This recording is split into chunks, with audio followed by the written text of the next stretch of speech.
گوجری زبان میں اپڈیٹ سنیے۔ 6 نومبر نہ کشمیری حسب معمول یوم شہدائے جموں منا کے یوں تجدید عہد کریں کہ شہیداں کا ادورہ مشن نہ ہر حال میں پائے تکمیل توڑی پہنچائے جائے گو۔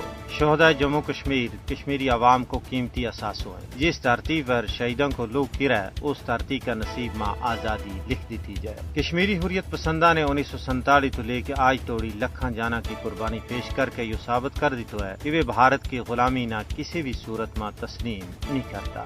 سن 1947 میں جموں میں جڑو دل دوز سانحہ برپا ہوئے ہو وہ کشمیری قوم واسطے ناقابل فراموش ہے۔ جد گاؤں ماتا کا پجاریاں ڈوگرا حکمرانہ بھارتی فوج اور ہندو جنونیاں بلوائیاں کے ہاتھوں مسلمانہ کا لو کے نال سرزمین جموں نہ لالازاد کی ہوگی ہو۔ اجتماعی قتل عام ہوئے ہو۔ مقبوضہ ریاست جموں کشمیر کا لوگ ہر سال 6 نومبر نہ یوم شہدائے جموں منا کے ان وطن کا فرزندانہ خراج عقیدت پیش کریں جنہوں نے دین اسلام کی سربلندی اور وطن عزیز کشمیر نہ باطل کا پنجہ استبداد تو خلاصی دوالنے واسطے اپنی جان، مال اور اولاد کی قربانی پیش کی۔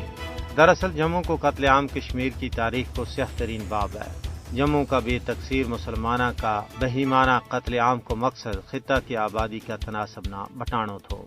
جموں میں مسلمانہ کا قتل عام نے خطہ میں مسلمانہ کی آبادی 61% تو کاٹ کر کے 33% کر دی تھی۔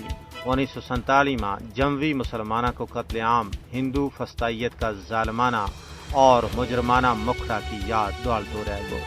لیکن کشمیری قوم نہ یہ کامل یقین ہے کہ شہدائے جموں سمیت جملہ شہدائے کشمیر کی قربانی کدی بھی رائے گاں نہیں ہو سے۔